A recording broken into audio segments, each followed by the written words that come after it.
રાધનપુર ખાતે આવેલ શ્રી રામવાડી ખાતે રાધનપુર વેપારી એસોસિએશનની મીટિંગ યોજાઈ, જેમાં રાધનપુરના ધારાસભ્ય લવિંગજી સોલંકી અને ડીવાયએસપી ડીડી ચૌધરી ઉપસ્થિત રહ્યા. રાધનપુરમાં છેલ્લા 3 માસમાં થયેલી 8 થી 10 ચોરીઓને લઈને વેપારીઓની મીટિંગ યોજાઈ. રાધનપુર ખાતે છેલ્લા 3 માસની અંદર 8 થી 10 મોટી ચોરીની ઘટનાઓ બની છે.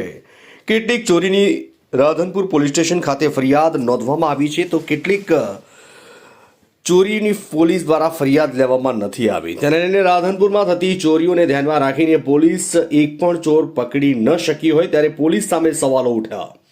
તેને લઈને વેપારીઓની અંદર રાધનપુર ખાતે કેવી રીતે વેપાર કરવો અને પોતાની સલામતી ન હોય તેને ધ્યાનમાં રાખીને રાધનપુરના તમામ મુખ્ય વેપારીઓ ઉપસ્થિત રહ્યા હતા. મીટિંગની અંદર રાધનપુરના ધારાસભ્ય લવિંગજી સોલંકીને વેપારીઓ દ્વારા ઉપસ્થિત રાખવામાં આવ્યા.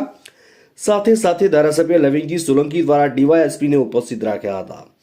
વેપારીઓ દ્વારા રાધનપુરમાં થયેલી ચોરીઓને તાત્કાલિક ધોરણે પકડવામાં આવે અને રાધનપુર બજારોની અંદર પોલીસ દ્વારા પેટ્રોલિંગ રાત્રિના સમયે વધારવામાં આવે તેવી માંગણીઓ કરાઈ હતી. વેપારીઓ દ્વારા ધારાસભ્ય પાસે રજૂઆત કરી ભૂખ હડતાલ ઉપર નાયબ કલેક્ટર કચેરી ખાતે બેસવાની રજૂઆત કરવામાં આવી અને જરૂર પડે તો ગુજરાત સરકારના ગૃહમંત્રી હર્ષભાઈ સંઘવી સાહેબને રજૂઆત કરવા જવા માટે વેપારી પ્રતિનિધિ મંડળે ધારાસભ્યને જણાવ્યું હતું.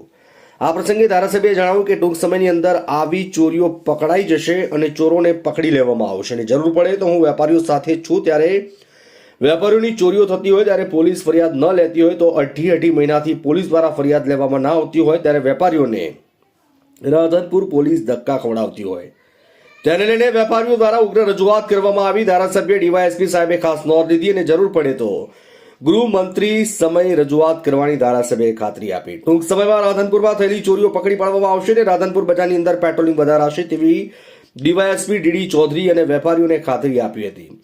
રાધનપુરની અંદર રાધનપુર પોલીસ સ્ટેશનની અંદર વેપારીઓની ફરિયાદો ચોરીની ઘટના બાદ પોલીસ ન લેતી હોય તેને લઈને વેપારીઓ રાધનપુર પોલીસથી નારાજ જોવા મળ્યા દ્વારા આંદોલન કરવાની ચીમકી અને ગાંધીનગર ગૃહમંત્રી આગળ જવા માટેની તમામ રજૂઆત કરી છે. શું વેપારીઓની તકલીફ છે? બસ વેપારીઓની તકલીફ તો એ 6-7 ચોરીઓથી, અને ચોરી પોલીસ તો એમની રીતે કામ કરે જ છે અને કરતી હતી, પણ આ લોકોએ અહીંના પ્રતિનિધિ તરીકે મને અહીંયા બોલાવ્યો.